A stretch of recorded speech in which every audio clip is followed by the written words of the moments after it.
코로나19가 우리 사회 곳곳의 모습을 바꿔놓고 있는데요. 가장 변화가 큰 곳, 바로 의료계입니다.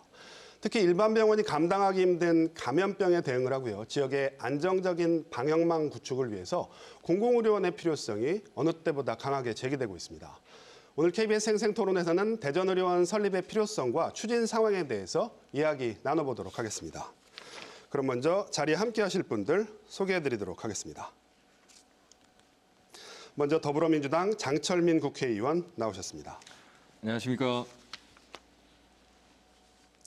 보건의료노조에서 조혜숙 대전 충남 지역 본부장 함께했습니다. 안녕하십니까. 다음으로 대전시에서 정혜교 보건복지국장 나와주셨고요. 네, 안녕하십니까. 마지막으로 인도주의 실천 의사협의회 박경남 대전 충남 세종지회 연대사업국장 자리 함께했습니다. 안녕하세요. 본격적인 토론에 앞서서요. 저희가 관련 영상 준비했는데요. 영상 보시고 이야기 이어가겠습니다. 현재 충남에서 코로나19 전담병원으로 지정된 공공의료원은 모두 4곳. 지역의 코로나19 확진자가 늘기 시작했던 지난 2월부터 공공의료 인력 1,300여 명이 감염병 대응 최전선에 투입됐습니다. 공공병원으로서 지역의 미충족 의료를 제공하면서 코로나19와 같은 감염병 발생 시에 직접적인 격리 치료 등 방역의 최일선에서 의료 안전을 수행하고 있습니다. 이런 감염병 대응을 위해 대전시가 오는 2025년 개원을 목표로 300여 병상 규모의 시립의료원 설립을 추진하고 있습니다. 설립 예산은 1,300억 원 규모로 예산 확보를 위해서는 예비타당성 조사를 통과해야 합니다. 대전시는 조속한 사업 추진을 위해 예타 면제를 바라고 있는 상황. 분위기는 나쁘지 않습니다. 공공의료 체계 구축 사업의 경우 예타 면제가 가능하도록 관련법 개정안이 발의된 데다 최근 전국 시도지사 협의회가 지지 성명서를 채택하면서 사업 추진에 탄력이 붙었습니다. 이번 국회에서 민생이나 이제 코로나나 감염병 관련 거에 대해서는 우선적으로 처리하는 걸로 여야에서 협의한 걸로 알고 있습니다. 따라서 이번 기회에 예타 면제법도 통과돼서 하는 바람입니다. 공공의료원 설립에 대한 필요성이 날로 커지고 있는 가운데 대전시립의료원 예타 결과는 이르면 다음 달쯤 한가름날 전망입니다. 네, 영상 보셨는데요. 먼저 저희가 지금 공공병원이 뭐냐 이 문제를 좀 정의를 좀 내려놓고 토론을 시작하시는 게 시청자분들한테 도움이 많이 될 것 같아요. 국장님, 공공병원과 민간병원의 차이 저희가 어떻게 좀 구별할 수 있을까요? 어떻게 보면은 글자 두자 차이인데요. 네네. 실제로 이제 운영 주체하고 이제 그다음에 운영하는 방법에서 좀 약간 차이가 있다 보시면 될 것 같습니다. 그래서 공공병원 같은 경우는 국가나 지방자치단체 또 하나 정부에서 법적으로 만든 병원들을 주로 공공병원이라고 하는데 쉽게 예를 들면 대전 같은 경우는 충남대학교 병원, 국립대학교죠. 대전보훈병원, 이제 국가유공자라는 병원이 있을 거고 그다음에 근로복지공단 대전병원이 있습니다. 근로자 같은 이런 부분을 공공병원이라 하고 나머지 부분들은 다 이제 민간병원인데 그다음에 두 번째는 운영하는 면에 약간 차이가 있습니다. 네네. 예를 들어서 요즘 한참 지금 나오는 뭐 감염병이나 네. 최근에 우리 보면은 외과 수술 중에서 맹장 수술하려면은 병원 찾기 힘들지 않습니까? 그래서 민간 병원에서는 경제성을 추구하다 보니까 이러한 부분을 할 곳이 이제 마땅치 않은 거죠. 과거처럼 그러한 부분들이 좀 우리 공공병원에서 충족해 주는 거다 이렇게 운영 주체에서 운영 방법에 약간 차이가 있다고 보면 될 것 같습니다. 네, 운영 주체가 차이가 있는 건 저희도 알겠는데 그런데 지금 말씀하신 것처럼 충대병원이나 보훈병원 아니면 근로복지공단 병원 같은 것도 분명히 공공병원이란 말이에요. 본부장님, 이런 의료원들하고 대전 의료원이 어떤 차이가 있다고 저희가 좀 이해를 하면 될까요? 네, 지금 말씀하셨듯이 공공병원이 없는 것은 아닙니다. 네네. 그래서 보훈병원이나 또 대전에 있는 근로복지공단 대전병원 그리고 시립 노인병원, 정신병원 이렇게 병원들이 있지만 네네. 이런 병원들은 모두 환자들이 특정 지어져 있습니다. 그래서 네네. 특화되어 있기 때문에 대전의료원과는 좀 다르다고 보시면 될 것 같고요. 네네. 대전의료원은 좀 종합병원 이런 식으로 생각을 하시면 좀 이해가 빠르실 것 근데 같습니다. 충대병원 같은 경우도 분명히 종합병원이잖아요. 네, 어떤, 그렇기는 하지만 네네. 중증 환자를 보는 상급 종합병원입니다. 그래서 중증 환자는 충남대학교 병원에서 보고 또 경증 환자는 의료원에서 보면 네네. 의료가 굉장히 효율적일 것 같습니다. 네, 그러니까 네. 어떤 의료 처치의 효율성을 위해서 중증 환자와 경증 환자를 구별해서 우리가 네. 대응을 해야 되는데 그러면은 충대병원은 이제 좀 상태가 많이 안 좋은 그런 분들 위주다 이 말씀이신가요? 네, 그렇습니다. 네. 그러면 이제 코로나19 사태가 앞서서도 많은 걸 바꿔놨다고 했는데요. 이 지방의료원의 역할, 우리가 코로나19 사태를 겪으면서 참 많이 봤습니다. 예, 우리 박 국장님, 그 지방의료원 어떤 역할을 했다고 보세요?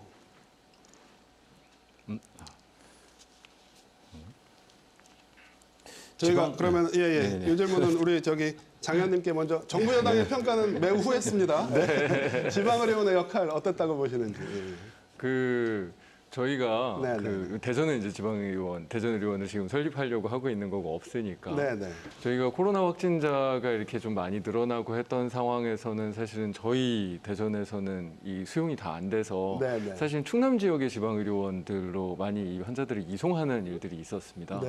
그러니까 이렇게 감염병 상황에서 이런 확진자들이 늘고 그런 것들을 대응하는 데 있어서 이 네. 지방의료원들이 아주 중심적인 역할들을 해줘야 되는데 네. 저희가 대전이 어떻게 보면 전국적으로 가장 교통의 중심이고 가운데 있음에도 불구하고 네. 저희 자체로서 이게 감당이 안 돼서 오히려 타 지역에 네. 이 오히려 이제 손을 벌려야 도움을 요청해야 되는 이제 그런 상황이 되었었고 네. 그래서 이번에 지방의료원들의 역할이 굉장히 중요하게 네. 이 감염병 대응상에서 정말 빛을 발하는 상황이었고 또 그 반면에 저희는 굉장히 대전은 부족했던 네. 그런 측면이 있었다고 할 수 있습니다.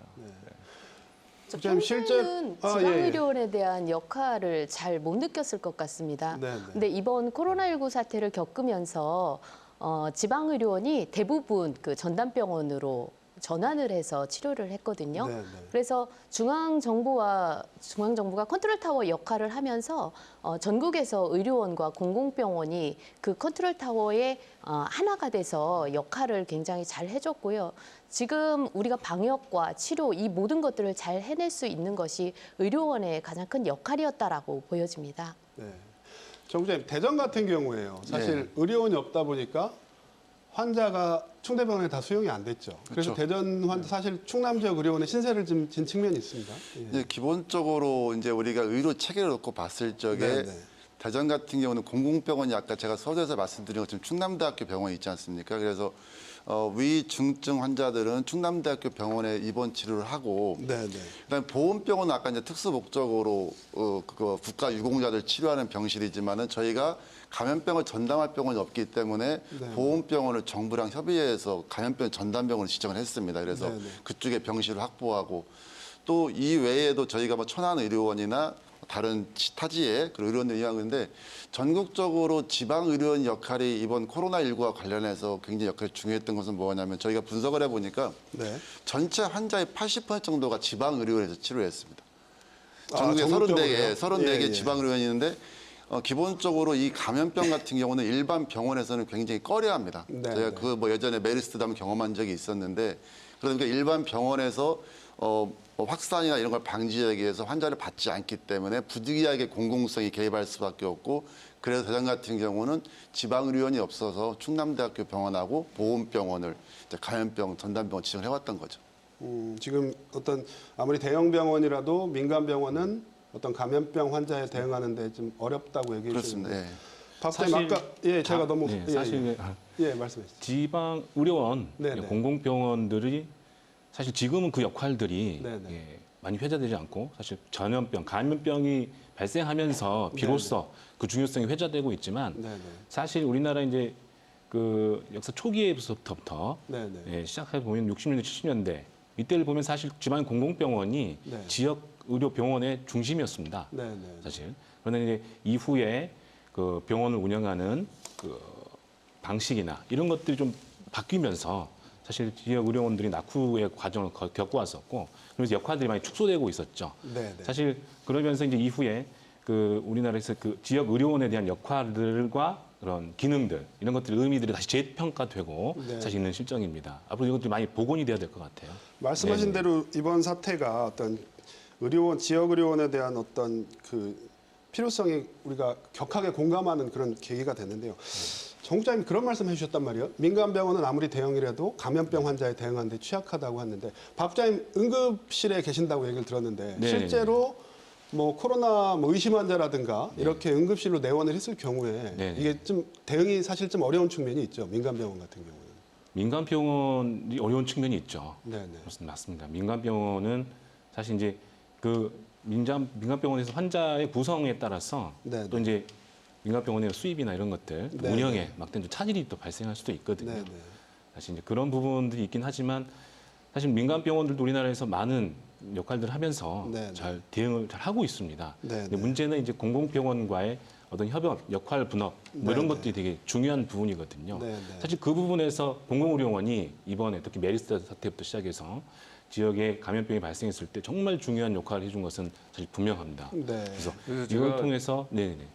그래서 제가 지난번에 우리 네, 네. 그 지방의료원법 그 개정안을 하나 발의하기도 했습니다. 그러니까 저희가 그건 이번에 몰랐네요, 저희가. 예, 감염병 대응 상황에서 그 지방의료원들이 여러 역할들을 하고 있는데 이게 이 역할이 명확하지도 않고 네, 네. 또 저희가 사실 이번에 이렇게 미리 준비했다기보다는 코로나 상황에 대응해서 뭐 이렇게 한 경향이 되게 많아서 네, 그 특히나 뭐 예를 들면 그 어떤 물자를 비축해 놓는다든지 네, 네. 아니면 행정기관과의 어떤 조직적인 연계 방안 같은 것들을 만들어 놓는다든지 네, 아니면 우리 공무원들 함께 같이 훈련을 한다든지 네, 뭐 이런 어떤 병상을 확보하는 것 말고도 우리가 감염병 대응 체계를 만들어내는 일종의 컨트롤 타워들이 네. 있어야 되는데 그런 기능들이 사실은 굉장히 부족했었거든요. 네, 특히나 이번에 우리가 코로나 상황을 대응하면서 지역 사회가 얼마나 중요한가에 네. 대해서 이번에 저희가 깨닫고 있는데 네. 그런 지역 사회에서의 컨트롤 기능을 만드는데 우리 지방의료원, 이 공공의료원, 특히 저희 이제 대전의료원이 만들어진다면 대전의료원이 좀 제대로 기능을 할 수 있지 않을까라고 기대를 하고 있습니다. 네.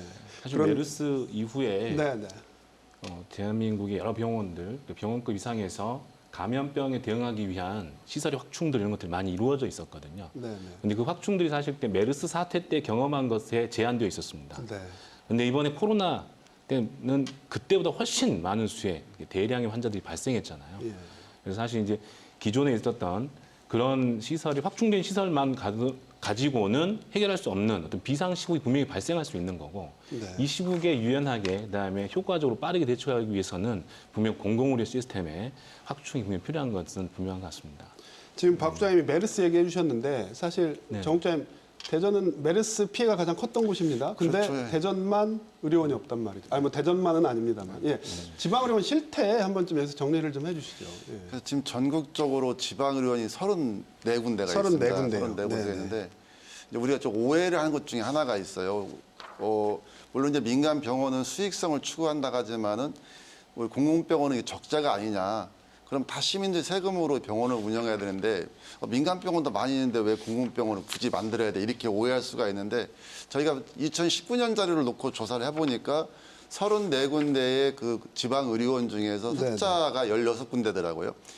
약 절반 정도는 그 흑자 경영을 하고 있다는 거죠. 물론 이제 의료 쪽에서는 적자가 될 수가 있겠지만은 네. 병원이랑 하나의 종합체지 않습니까?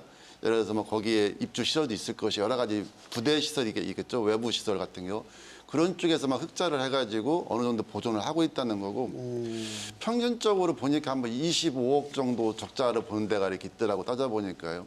그러면 이제 우리가 병원을 운영하고 한 그 정도의 재정이 투입된다고 보면은 뭐 자치단체 여건상으로 보면 극히 미미한 쪽이거든요. 그래서 네. 그만큼 이제 지방 의료원들이 그런 역할을 하고 있다는 것이 좀 더 오해를 좀 풀었으면 좋겠다는 겁니다. 그러니까 저희가 지방의료원 그러면 어떻게 보면 막 비효율의 상징, 적자 그렇죠. 덩어리, 막 골치 덩어리 이렇게 인식들이 돼 있는데 실제 그런 건 아니란 말씀이죠. 그렇습니다. 예. 이게 보면 어떻게 예. 만드냐가 정말 중요한 거죠. 네, 그러니까 공공의료 체계를 강화하는 측면에서도 저희가 자료 같은 걸 보니까 300병상 이상의 이제 종합병원급에 이게 돼야 실제로 운영도 제대로 될 수도 있고 지역 사회에 끼치는 어떤 그 영향 같은 것들도 이제 좋은 이 효과가 재생산되는데 이제 기존에 있던 여러 가지 이제 좀 어려움을 겪었던 지방의료원 같은 경우에는 그런 어떤 그 설립하는 어떤 규모라든지 네. 했던 역할 자체를 제대로 정립을 못했던 거거든요. 근데 네, 네. 저희가 이제 대전의료원을 설립하면서는 그런 문제들을 다 고려해서 실제로 이 지역에 주는 이제 가장 이 공공보건의료 효과도 이제 최대화하면서 지속 가능한 운영도 만들 수 있는 그래서 그런 부분들도 지금 보건복지부나 이 관계기관과 협의를 아주 긴밀하게 하고 있고 네, 저희가 그 설립하는 결정까지가 굉장히 어려운 일이긴 하지만 이 설립 결정이 나게 되면 아마 여기 뭐 계신 우리 뭐 본부장님도 그렇고 같이 이 대전의료원을 어떻게 잘 만들어낼 수 있을까를 같이 또 이렇게 협의해서 이 거버넌스를 만들어서 나아가는 이런 과정이 또 필요할 것 같습니다. 그 과정을 밟기 위해서 저희가 오늘 토론을 하고 있는 것 같습니다. 뭐 지금까지 뭐 필요성에 대해서 충분히 말씀을 해주셨는데 본부장님 그 대전 같은 경우에는 의료원이 없습니다. 그럼 뭐 당연히 더 대전은 지금 저희가 필요하다고 봐도 되는 거겠죠? 그럼요. 예, 예. 실질적으로 코로나19 환자가 대구, 경북에 굉장히 많이 발생을 했었잖아요. 네, 네. 그때 확진자가 폭증했을 때 충남에는 4개 의료원이 있습니다. 네, 네. 그래서 이 4개 의료원이 나눠서 환자를 좀 봤었고 네, 네. 대전을 보면 이제 충남대학교 병원 그리고 이제 보훈병원에서도 환자를 많이 봤습니다. 네, 네. 그리고 근로복지공단 대전병원 같은 경우에는 의료진을 파견을 해서 이렇게 치료도 했었고요. 네, 네.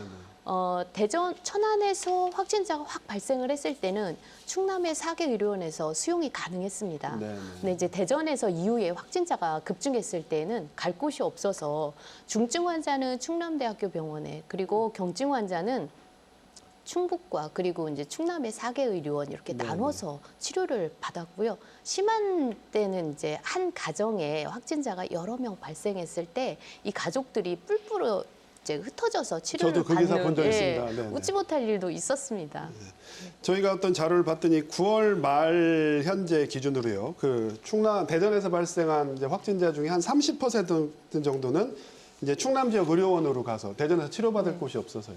물론 뭐 감염병이라는 게 뭐 행정구역 따라서 발생하는 건 아니지만 기본적으로 대전에서 발생한 환자는 대전에서 어느 정도 수용 가능해야 되지 않을까 이런 생각들을 좀 하거든요. 물론 그 때문에 이제 대전 의료원 건립 필요성이 더 제기가 되는 거겠죠.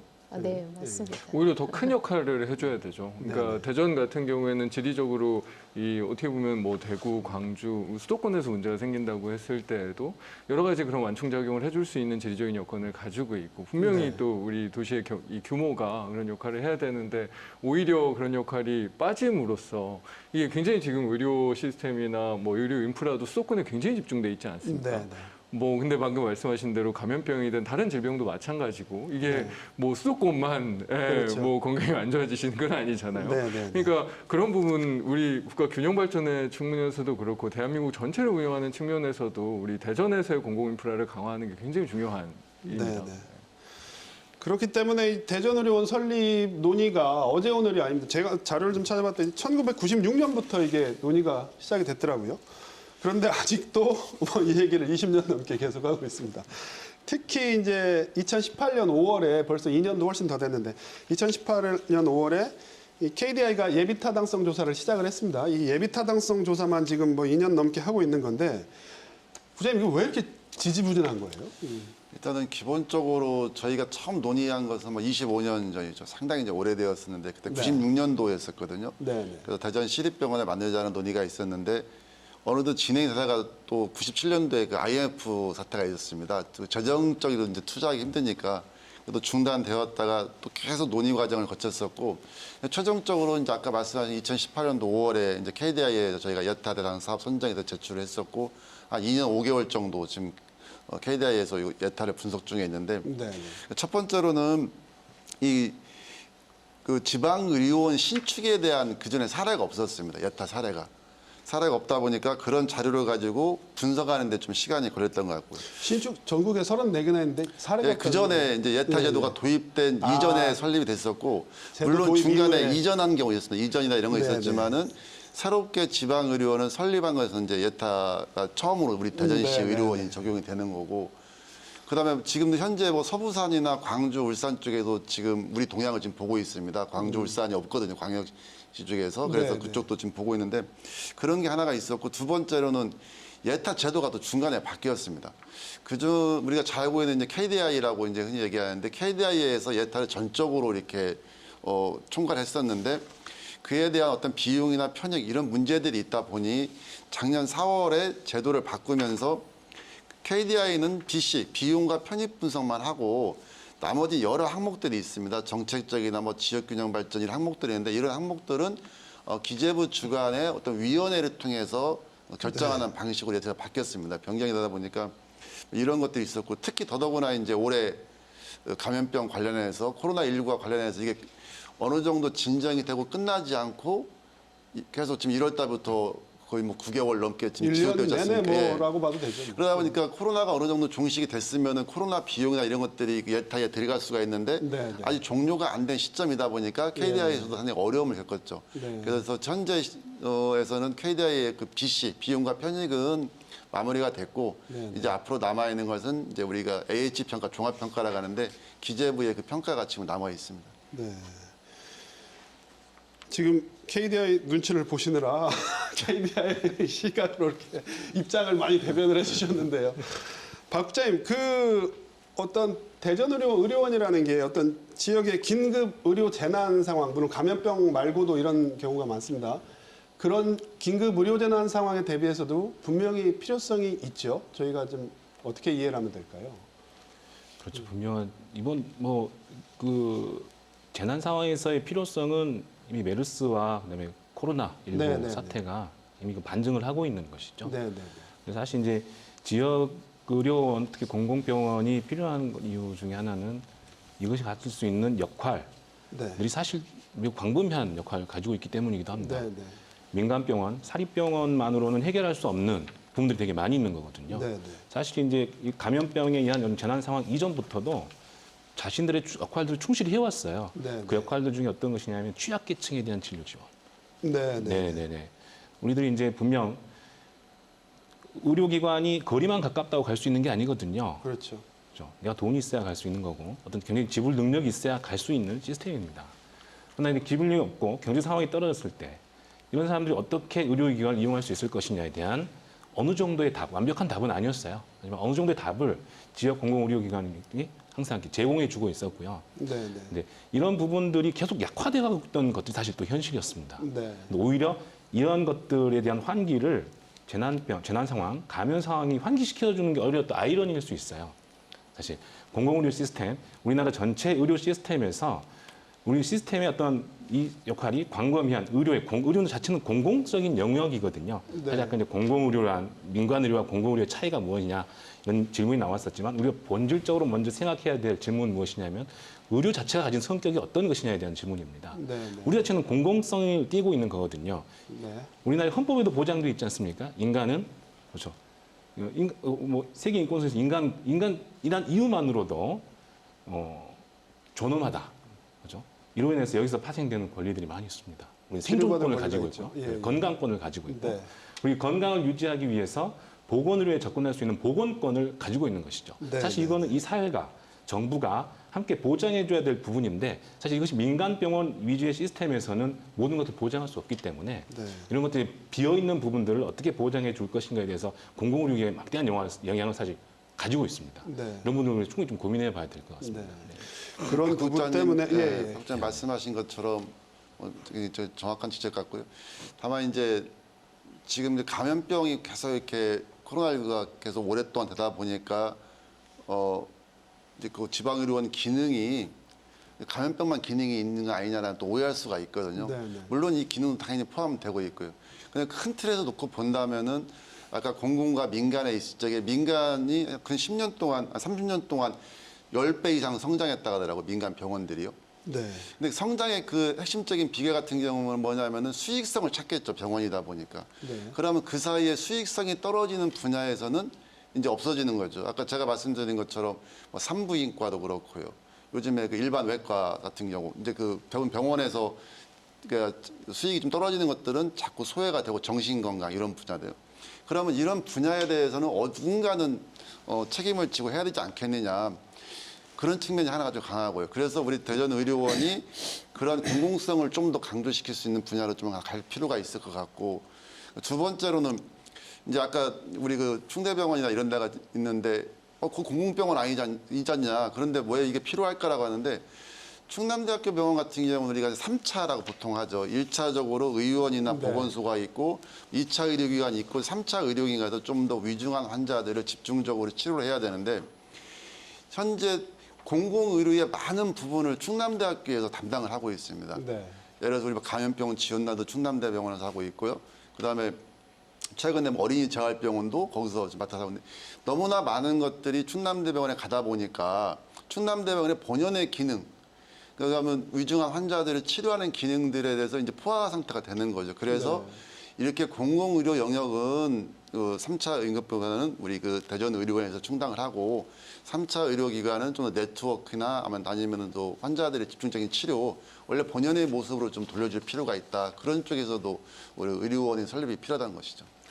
정리하면 그런 예, 것 예. 같아요. 그러니까 수익성을 추구하는 민간 병원에서 제공하지 못하는 영역, 그러니까 뭐 취약계층이 됐든 감염병에 됐든 이런 거를 이제 커버해주는 영역이 하나 있고, 이 일반 진료 같은 경우에도 이게 그 보통 요즘 그 대부분의 국민들께서 병원에 한 군데만 가지는 않거든요. 그렇죠. 여기서 검사도 받으시고 저기서 검사도 받으시고 또 늘 과잉 진료에 대한 그런 걱정들도 하세요. 뭐 병원 가면 뭐 이렇게 검사만 잔뜩 하라고 하고. 근데 어쨌든 이제 공공의료원, 뭐 특히 일산에 이제 건강보험공단 병원이 아주 대표적인데 이런 공공병원들이 있으면 일단은 그건 과잉 진료는 안 하겠다라는 그런 어떤 믿음, 신뢰가 있기 때문에 이 전반적인 어떤 그 과잉 진료 수준을 내려버립니다. 네, 네. 예, 그렇기 때문에 이제 민간 병원들도 너무 수익성만 위주로 오히려 이제 의료 방식을 가지 않게 하는 이제 그런 효과가 하나 있고, 방금 국장님이 말씀하신 것처럼 이 3차 병원이 가장 어떻게 보면 그 대전의료원이 생긴다고 해도 가장 이제 위중한 분들이나 가장 이제 제일 윗단은 어쨌든 충남대학병원이 하는 거거든요. 이 충남대학교 병원의 이 과중한 역할들을 굉장히 나누어 줌으로써 어떻게 보면 우리 3차 병원들도 더 훨씬 여유 있게 제대로 기능할 수 있게 하는 이 세 가지 역할들을 우리가 이 대전의료원이 할 수 있는 거고, 그게 우리 대전 시민들의 이 건강권을 늘려가는데 굉장히 중요한 역할을 할 거다라고 지금 기대하는 부분입니다. 어떤 의료원의 공공성을 강조하면 할수록 사실 수익성은 떨어집니다. 뭐 그게 뭐 어떻게 보면 당연한 결과죠. 네. 저는 뭐 개인적으로는 수익성이 떨어지는 게 맞다고 보는데요. 근데 수익성이 떨어지니까 이제 경제적으로 타당성이 없다. 그래서 번번이 저희가 이제 그 문턱을 넘지를 못했습니다. 근데 그 경남의 진주의료원 같은 경우 2013년도인가요? 이제 뭐 그때 홍준표 당시 전 지사, 경남지사가 이제 적자누적, 물론 좀 이념적으로 좀 변질이 되긴 했습니다. 적자누적 이후로 이제 문을 닫아버렸죠. 근데 그때도 말이 많았거든요. 근데 어떻게 이렇게 수익성이 떨어지는 걸 저희가 어떻게 이해해야 될까요? 본부장님 이 부분은 좀 말씀을 해주신다면. 네, 의료원은 필수로 열어야 되는 진료과들이 있습니다. 네. 응급실 당연히 열어야 되고요. 네네. 또 이제 소아청소년과, 산부인과 이런 과들인데 적자가 나는 이 과들을 민간에서 개원을 할까? 결코 그렇지 않을 것 같습니다. 그래서 이런 과들을 개설을 함으로 인해서 지역민들이 또 치료를 받을 수 있지 않습니까? 네. 그러한 적자 부분은 어쩔 수 없이 가져가야 되는 게 아닌가 싶은 생각이 듭니다. 그 국장님 대전의료원도 어떤 종합병원 형식으로 그렇죠, 예. 산부인과나 뭐 이런 것까지 다 네, 들어간 맞습니다. 응급실도 다 설치가 네, 되고요. 그렇습니다. 종합병원입니다. 종합병원이요. 지금 본부장님께서도 말씀해 주셨는데 이 부분 이렇게 안고 가려고 하다 보니까 경제성이 떨어지고요. 그래서 예타 면제법이 나왔죠. 사실 예타 면제법이 지금 국회에서 논의가 되고 있는 걸로 알고 있는데 지금 논의 상황이 어디까지 좀 진행이 됐나요? 아직까지는 논의 사항이 진도가 나가 있는 상황은 아닙니다. 뭐 저희가 이제 국정감사 기간 예. 아시다시피 지금 국정감사가 끝나면 예산 협의를 하고 네. 그 다음에 이제 법안 협의를 하게 돼서 저희가 아직은 이 구체적으로 이 예타 3법이 진행이 되고 있지는 않고요. 네네. 근데 이제 저희 대전과 그 방금 이제 같이 이제 의료원이 없는 울산이나 광주는 조금 다른 게 네네. 저희는 일단은 지금 예타가 거의 종료되는 상황이기 때문에 네네. 저희는 일단은 예타 3법에 그 적극적으로 나서고 있지는 않습니다. 이거는 지금 예타를 아직 시작하지 않은 분위기가 좀 다르군요. 다른 예. 그 광역시도들은 아무래도 이쪽을 많이 이 생각을 하고 예, 예. 저희는 어쨌든 지금 예타가 2년 넘게 끌어서 네, 사실은 네, 네. 거의 이제 마무리 단계이기 때문에 네, 네. 어쨌든 그 비용 편익에서의 수익성 자체야 조금 낮을 수는 있지만 네, 네. 다른 어떤 정책적인 종합평가 네네. 를 잘 좀 받아서 어쨌든 이번에 예타를 통과시킨다라는 네. 목표를 명확히 갖고 있습니다. 예. 그래서 저희는 일단은 법보다는 네네. 일단은 기재부에서 하게 되는 종합평가에서 통과시킨다는 목표를 가지고 있고 네네. 그래서 일단 여기에 집중하고 있고요. 물론 저희가 이 예타 면제 3법에도 동의합니다. 왜냐하면 네네. 저희가 해보니까 정말 너무 어렵더라고요. 네네. 그리고 내용적으로도 말도 안 되는 내용이 너무 많습니다. 네네. 차라리 뭐 적자가 너무 많아가지고 BC가 안 나온다라고 얘기하면 차라리 낫겠어요. 네네. 이게 내용을 들여다보면 정말 말도 안 되는 게 너무 많습니다. 그러니까 네네. 이게 적자에 대한 비용 편익이 아니고요. 네네. 뭐 예를 들면 충남대학교 병원에 가는데 15분 걸리는데 네네. 대전의료원 가는데 10분 걸린다. 네네. 요 5분에 대한 교통 편익 이게 지금 수익인 겁니다. 예. 그러니까 이게 이 비용과 이 편익을 잡는 이 내용들도 저희는 정말 납득할 수 없는 내용으로 사실은 지금 KDI가 분석을 하고 있거든요. 네. 그래서 저희가 뭐 어쨌든 이 예타에 대해서는 불만도 많고 하고 싶은 얘기도 굉장히 많지만 어쨌든 저희가 지금 시와 우리 시민들께서 노력하신 일들이 지금 굉장히 많이 지금 이루어져 왔고 일단은 다음 달에 저희가 종합평가를 앞두고 있기 때문에 네, 네. 저희가 종합평가에서 어떻게든 통과시킨다라는 네. 목표를 가지고 있고요. 네. 그리고 이게 잘 된다고 하더라도 저는 이 예타 3법에 대해서는 좀 힘을 좀 보태려고 합니다. 제가 다른 국가의 이 예타 공공병원 설립을 할 때 예타를 하는 예타가 아니더라도 비슷한 제도가 갖고 있는 나라가 있는지를 저희 국회 뭐 입법조사관들 보좌진들 통해 가지고 지금 다 수집을 좀 하고 있거든요. 모니터를 좀 하고 계세요? 예. 한 군데도 못 찾았어요. 아, 예. 네, 지금까지는 저희가 지금 몇 달 동안 우리 입법조사관들이 뒤지고 있는데 예. 유사한 이 행정 절차를 밟는 나라가 거의 없는 것 같다고 아직 계속 그럼 하여튼 뭐 찾을 수 있는 데까지 한번 찾아봐라 했는데 못 찾고 있는 게 이게 정말로 저희가 무슨 뭐 군대에 대해서 예탈을 하지도 않고 학교에 대해서 예탈을 하지도 않는데 왜 국민의 생명을 지키는 공공의료 보건 체계에 대해서는 왜 예탈을 하고 있는지 도저히 납득할 수가 없는 네. 상황이거든요. 네. 예, 그런 것처럼 이 부분에 대해서는 사실 저희도 완전하게 동의하고 있는 부분이 네. 있어서 이 법에 대해서도 우리 대전 의원들이나 우리 대전시도 분명히 이제 도움을 줄 거고 하지만 목표는 조금 다르다. 예, 말씀을 드리겠습니다. 예. 저희는 한 9분 응선을 넘었기 때문에 예타 면제법 도움이 필요 없다 이렇게 얘기하셨는데 지금 이제 국장님 맞습니까? 의원님께서 말씀하신 것처럼 이게 이제 국비가 300억 이상, 예. 그리고 총사업비가 500억 500억 이상 예, 예. 예타의 기준인데 지금처럼 공공 쪽에서는 예타가 면제되는 것들이 있어요. 기존에 아까 말씀하신 것처럼 뭐 도서관이나 학교, 뭐 공공청사. 네네. 근데 이 대전의료원은 국민 공공시설임에도 불구하고 일반 병원과 같은 기준으로 이제 그 BC 비용 편익을 분석하다 보니까 그러면은 아까 말씀한 것처럼 잘 나올 수가 없으니 아예 면제를 하자라고 하는데 물론 이제 의원 말씀처럼 이 법이 벌써 만들어졌으면은 좋았을 텐데 지금이라도 늦지 않게 하고 있는 것도 하나의 이제 하나의 요인이 될 것 같고 두 번째로는 우리 시 같은 경우는 25년을 준비해왔고 지금 예타 하는데 벌써 2년 5개월이 지나지 않습니까? 네네. 그렇다면은 우리는 이거하고 상관없이 총력으로 기울여 가지고 이번에 마지막 관문을 좀 넘기 위해서 지금 노력을 하겠다는 것이 우리 시 입장입니다. 예. 11월에 KDI 재정사업평가위원회인가 열리죠? 네, 그렇습니다. 어떻게 보세요? 11월에는 그럼 뭐 통과가 될 거라고 확신하십니까? 뭐 솔직히 말하면 네네. 많이 우호적인 상황은 아닙니다. 네. 저희가 KDI에서 분석한 비용 편익 분석의 이 수치나 네네. 이 내용들이 그렇게 막 좋지는 않아요. 네. 예, 사실 근데 저희가 이제 종합평가에서 저희가 추가적으로 반영해야 될 부분들이 있습니다. 뭐 네네. 예를 들면 국가 균형 발전에 기여하는 측면이라든지 네네. 아니면 방금 저희가 한참 얘기했던 감염병에 네네. 대한 부분.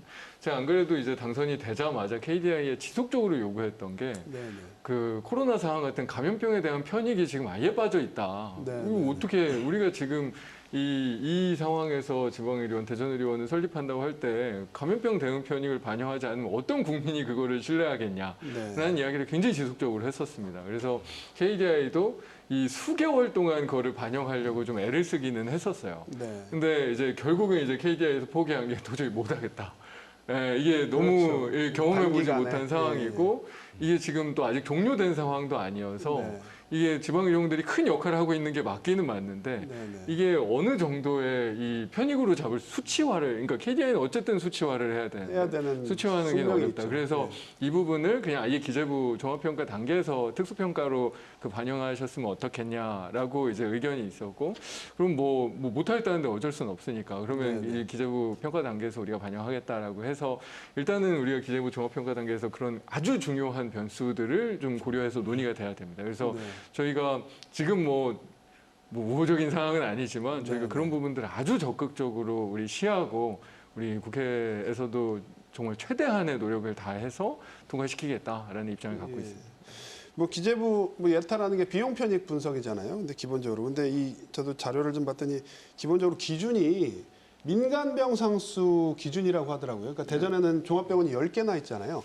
그러다 보니까 이 대전의료원이 어떻게 보면 이제 비용 대비 편익이 떨어지는 거죠. 이 부분에 대해서 좀 기준을 바꿔야 된다는 저런 얘기도 있던데 본부장님 혹시 이 KDI 예타 기준이 그러니까 공공의료원을 짓는데 민간 병상 수를 기준으로 하는 이 지금의 제도가 어떻게 좀 합리적이라고 보십니까? 어떻게 보십니까? 그렇지는 않고요. 의료원이나 이제 공공병원은 어쩔 수 없이 손해가 생길 수밖에 없잖아요. 네네. 수익을 기대할 수 없기 때문에 경제성 논리로만 판단을 해서는 절대로 안 된다라고 생각을 합니다. 네. 이게 이제 기준을 정할 적에 종합평가는 3가지 분야가 있어요. 네. 이제 우리가 이제 흔히 말하는 BC, 비용과 편익 그 분석이 하나가 있고요. 두 번째는 정책성 항목이 또 있습니다. 네. 요 아까 말씀드린 것처럼 특수 항목 쪽에서 이런 사태에서 좀 정성 평가 쪽인 게 좀 강하고요. 네. BC는 글자 그대로 수치화된 거고. 네. 그다음에 세 번째가 이제 지역 균형 발전. 이것도 어느 정도 그 고정화가 되어 있습니다. 네. 그러면은 지금 현재 BC는 KDI에서 끝나가지고 기재부로 넘어가 있고, 그다음에 기재부에서는 위원회를 구성을 해서 그분들이 평가하는 이 정책성 항목에 대한 평가를 합니다. 네. 그래서 뭐 평가를 해서 대전의료원이 어떤 그 뭐 미치는 영향이나 아까 말한 감염병이나 이런 것들을 종합적으로 고려해서 평가를 하는데 뭐 10명 정도의 위원들이 평가를 하는 걸로 제가 알고 있거든요. 네. 그래서 BC 나온 거하고 이분들이 평가한 것을 더해가지고 네. 일정 기준 이상이면은 통과, 뭐 미통과 이런 식으로 이렇게 판단을 하고 있습니다. 그래서 네. 지금은 저희들이 아까 말한 BC는 나와 있으니까 어떤 기준을 가지고 했다는 것은 이제 지금 이제 어떻게 보면 이제 뭐 버스가 떠나는 상태에 있는 거죠. 네, 그래서 네. 지금은 우리가 아까 의원님 말씀하신 것처럼 지역의 총량을 결집을 해서 네. 그 분과위원들이 이거에 대해서 좀 더 이해도가 좀 갖고 평가를 잘 받기 위해서 지금 저희가 노력을 할 단계가 아닌가 이렇게 봅니다. 그러니까 저희가 아까 뭐 예타 지침과도 관련이 돼 있는 내용인데요. 네, 예전에 네. 예타 지침은 어떻게 보면 지역적인 공백을 찾아내서 의료원을 설치하는 네. 이제 그런 시대에 맞는 지침이었습니다. 그러니까 네. 이게 지역이 어떤 부분에 민간 병원도 없고 공공병원도 없으면 어쨌든 정부가 우리 돈을 네, 들여서 네. 병원을 지어야 그 지역에 이제 응급 환자 사망률도 내려가고 뭐 이런 어떤 의료 공백 사태를 해결할 수 있는데 지금은 지역적인 공백이 그렇게 크지는 않거든요. 네. 그러니까 대부분 뭐 어디에 이제 병원을 만든다고 응급 환자 사망률을 극단적으로 떨어뜨릴 수 있는 지역은 대한민국에 많지는 않습니다, 이제. 그렇죠. 그럼 지금은 어떤 식으로 공공의료를 강화해야 되느냐? 네. 기능적으로 비어 있는 부분. 네. 민간에서 제공하지 못하는 어떤 영역에서의 공공의료 분야로 우리가 지금 공공의료 체계를 강화해 나가야 되는데 네. 그런 목표에는 지금 지침이나 지금 예타 방식은 정말 맞지는 않습니다. 어떤 농어촌 지역에 걸맞는 예타 방식인 그러니까 거죠? 예전에 그러니까 우리가 뭐 예전- 70년대나 60년대는 병원 자체가 적었으니까 네. 그때는 최대한 비어 있는데 위주로 빨리 하는 게 예. 가성비가 좋은 네. 정책 방식이잖아요. 근데 지금은 이제 그거를 많이 벗어난 시기이고 지금은 우리 국민들의 생명과 이 생명을 지켜나가는데 네. 어떤 영역에서의 의료 인프라를 강화해야 되느냐 그런 네. 어떤 영역과 기능에 대해서 저 집중을 해야 되는데 그 부분이 지금 KDI에서 분석한 데에서는 굉장히 부족한 상황이고 네. 그 부분을 우리가 종합평가에서 우리 분과위원들이나 아니면 정부 부처들이 정확하게 좀 이해하고 네. 이 목표를 세울 수 있도록 그런 내용적인 이 설명과 뭐 이런 설득을 지금 해 나가야 되는 게 지금 저희의 지금 임무입니다. 네.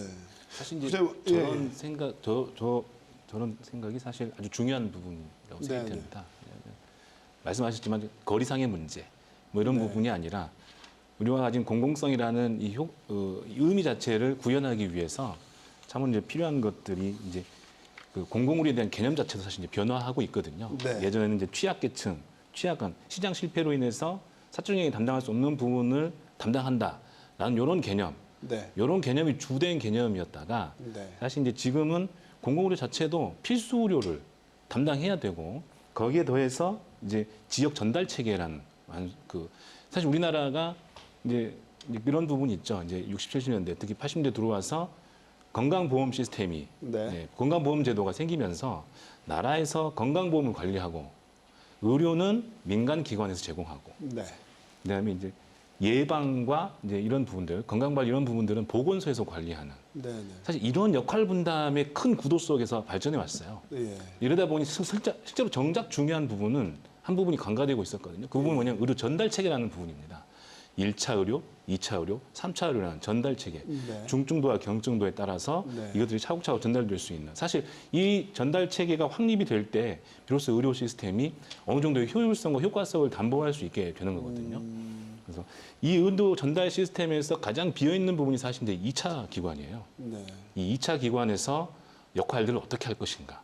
이런 부분들이 되게 또 중요하거든요. 이런 부분 역할에서도 지역 공공의료기관이 많은 역할을 할 수 있을 것이고 대전에서도 마찬가지로 이 부분 다 좀 중요한 부분을 고려해야 될 것 같습니다. 대전의 경우를 놓고 보면 뭐 저희가 로컬 병원이라고 얘기하는 뭐 3차 의료기관, 뭐 집 앞에 있는 뭐 병의원들 그렇죠. 충분히 있고 충대병원 3차 기관도 있는데 중간이 허리가 비어 있다 이 말씀이죠. 그렇죠. 네. 예. 금방 의료 전달 체계 관련해서 네. 말씀을 하셨는데 거기에 굉장히 동의가 됩니다. 네, 네.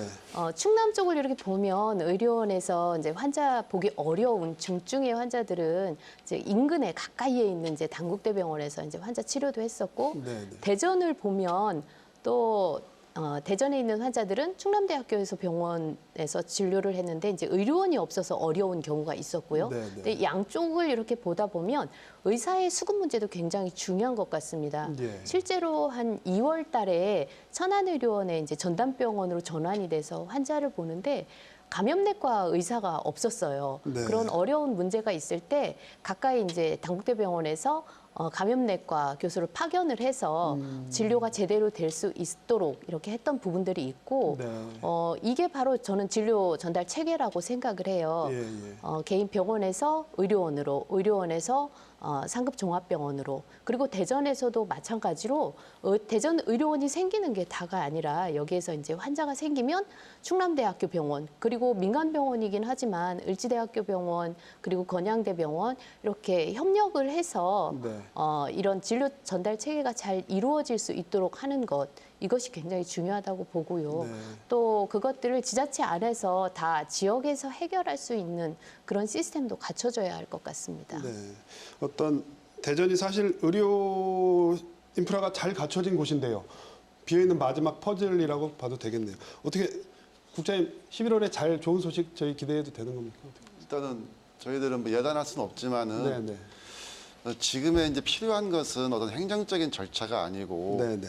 어떻게 보면은 우리 그 시민들이나 또 정치권, 우리 행정 같이 응집력을 발휘하고 결집을 해서 네, 네. 최대한 저희가 설득을 하고 이런 과정이 어떻게 보면 굉장히 중요하다고 이렇게 생각합니다. 네, 네. 하여튼 저희들 입장에서는 최선을 다해서 노력을 하고 있습니다. 네, 알겠습니다. 저희가 뭐 벌써 마무리할 시간이 거의 다 돼서요. 그래서 마지막으로 마무리 발언 한마디씩만 좀 부탁을 드릴게요. 대전의료 뭐 필요성에 대해서는 지금까지 저희가 뭐 시간 내내 얘기를 했습니다. 그래서 대전의료를 저희가 현실화시키려면 어떤 좀 저희가 전략으로 무엇을 해야 될까? 요 얘기를 좀 마무리 발언으로 좀 저희가 말씀 부탁을 드릴게요. 그럼 우리 장 의원님부터 좀 이렇게 저희가 시계 방향으로 네. 좀 돌아갈까요? 예, 예. 제가 임기를 시작한 이후에 네네. 우리 국무총리를 만나는 일이 있던 우리 장관들, 우리 국회의원들 이제 만나면 앉으면 절반은 혁신도시 얘기만 했고요. 절반은 대전의료원 얘기만 했거든요. 반은 이루셨고. 네, 저희 이제 혁신도시 지정이 이루어져서 이제는 앉으면 얘기하는 게 제가 대전의료원 얘기를 하고 네, 있는데, 근데 정말 지금 저희가 구체적으로 어떤 논리적인 내용들을 정부 부처나 이렇게 대응하고 하는 거는 시하고 네. 저희 이제 국회에서 최선을 다해서 하겠습니다. 네, 네. 지금 정말 중요한 부분은 우리 지금 보건의료노조에서 나와 계시지만 우리 대전 시민들께서 그리고 우리 공공의료에 대해서 관심을 갖고 있는 여러 이제 기관과 단체 우리 이렇게 같이 이 뜻을 모아내는 일이 굉장히 중요합니다. 네. 네, 지금은 어떻게 보면 우리가 공공보건 의료 체계 강화라는 게 이 의료에 대한 어떤 그 패러다임이 변화하는 시기거든요. 시기죠. 예. 이 코로나 때문에 좀 변화하는 게 있지만 그런 변화의 시기에서 우리가 한 번쯤 우리가 공공의료가 어떤 역할을 해야 되는지에 대해서 함께 고민하고 우리 대전이 없었구나. 네. 대전의료원 설립이 필요하구나라는 그런 어떤 그 생각과 그런 뜻을 같이 모아주시고 또 가능하시다면 같이 이제 말 한 번이라도 해두시고 어떤 행동을 네, 같이 네. 해주시는 그게 정말 중요한 시기이다. 그래서 관심을 모아주시는 일들 좀 부탁드리고 싶습니다. 공감대 형성이 중요하다. 네. 우리 국장님, 예. 네, 하여튼 오랜 시간 저희가 준비해왔고 네, 네. 진인사 대천명이란 말도 있듯이 끝까지 저희가 방심하지 않고 최선을 다하겠습니다. 네, 네. 시민 여러분께서도 많은 관심과 지원 부탁드리겠습니다. 알겠습니다. 박 국장님, 예. 사실 이제 병원을 세우기 위해서 어떻게 할 것이냐. 네, 네. 사실 요 고민도 사실 중요하지만 이제는 어떤 고민이 더 중요할 것이냐라는 생각이 들었을 때 저는 어떤 병원을 만들 것이냐라는 고민이 시작돼야 된다는 생각이 듭니다. 한 발 더 나가셨네요. 네네네. 사실 이제 시대적 요청이기도 하고요. 네, 네. 봤을 때 단순히 병원이 만들어졌을 때 그 네, 네. 병원을 어떻게 운영할 것이냐, 네, 네. 그리고 어떤 형태의 병원을 만들어 갈 것이냐에 대한 어떤 네. 청사진이 없다면 네. 사실 공중에 떠서 또 부유할 가능성이 좀 높다고 좀 생각이 좀 들거든요. 단지 만들어 놓는다고 해서 네. 끝나는 것이 아니고 이것이 가지고 있는 기능들, 어떤 감염에 대한 대비, 뭐 재난 상황의 대비, 그다음에 뭐 필수 중증 의료에 대한 수준을 네. 어떻게 할 것이냐, 특히 취약 분야 이런 부분들에 대해서 진료는 또 어떻게 해나갈 것이냐.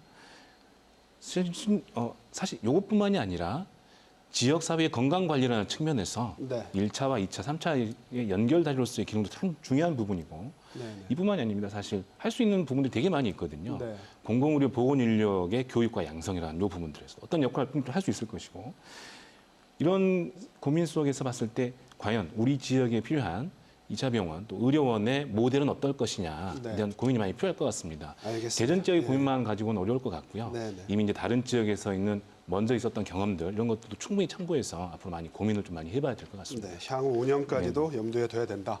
네, 우리 본부장님. 예. 네, 저는 공공의료는 공기와 같은 것 같습니다. 네, 평소에는 이제 중요성을 느끼지는 못하는데요. 이렇게 감염병이나 이렇게 큰 사건이 있을 때는 굉장히 그 공공의료의 중요성을 모두 느낍니다. 저희 보건의료노조에서는 그래서 공공병원을 늘리기 위한 공공의료 확충을 위한 늘려요 캠페인을 많이 하고 있거든요. 네. 그래서 검색도 좀 해주시고요.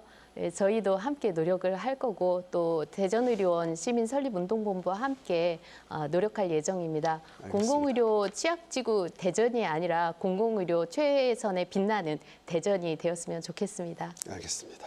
네. 이 대전의료원 건립 계획이 처음 수립된 건 지난 1996년입니다. 20년도 한참 지났는데요. 하지만 경제성이 부족하다는 이유로 그동안 공전에 공전을 거듭해왔습니다. 이 코로나19 사태로 공공의료 체계의 중요성이 다시금 강조되고 있는 만큼 이 대전의료원 건립 사업이 급물살을 타게 될 수 있기를 기대해 봅니다. KBS 생생토론 여기서 마칩니다. 시청해주신 여러분 고맙습니다.